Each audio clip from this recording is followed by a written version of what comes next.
गावामध्ये काम चालतं असे आपल्या सगळ्यांचे लाडके नेते आदरणीय IRS डॉक्टर सचिनजी मोटे साहेब यांचा वाढदिवस आणि या वाढदिवसासाठी उपस्थित असलेले आमचे बंधुमित्र सत्काराचं साहित्य राहिले त्यामुळे आता मागणं मागवलेले ते आमदार विनायकरावजी मासाळ साहेब आताच साहेबांना शुभेच्छा देऊन गेलेले आमचे दुसरे बंधुमित्र हर्षवर्धनजी देशमुख साहेब या आटपाडीचे सभापती मार्केट कमिटी आदरणीय संतोष भाऊ आदरणीय दत्ता पाटील साहेब गेले काय आदरणीय दत्तात्रय पाटील साहेब आदरणीय सुब्रव नाना बिराशेठ आदरणीय अप्पा आणि साहेबांच्या सुविध पत्नी ॲडव्होकेट विद्याताई आणि आमच्या दोन्ही नगरसेविका आणि अक्षय शेठ सर्वच मान्यवर खरं तर आपण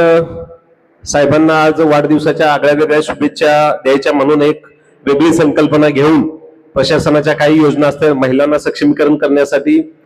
तरुणांना स्वतःच्या पायावरती उभा करण्यासाठी स्वावलंबी करण्यासाठी ज्या काही आपल्या शासकीय स्कीमा आहेत त्या शासकीय स्कीमा कशा पद्धतीनं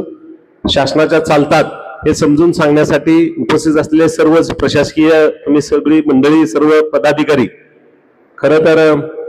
साहेब ही जी संकल्पना होती खरं तर ह्याची आपली पब्लिसिटी कमी पडलेली आहे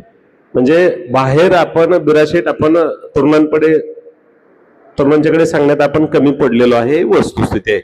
मला पण साहेब असं चांगल्या पद्धतीचं ही स्कीम आहे माहीत असते तर आम्ही सगळ्यांनीच विनायक शेठ आपण सगळ्यांनी संवाद साधला असता आता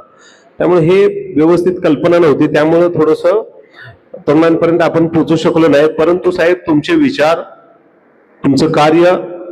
नेहमीच या तालुक्यातील तरुणांसाठी प्रेरणादायी आहे आणि आम्हा सर्वांसाठी ही प्रेरणादायी आहे तुम्ही आणि ॲडव्होकेट विद्याताई तुमच्या दोघांच्या माध्यमातून आपण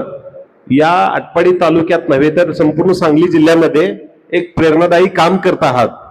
काम अतिशय चांगल्या पद्धतीचं आहे तरुणांना स्वतःच्या पायावरती उभं राहता आलं पाहिजे तरुणांनी आपलं करिअर केलं पाहिजे महिला अधिक सक्षम झाल्या पाहिजे यासाठी तुम्ही दोघंही अहोरात्र झटताय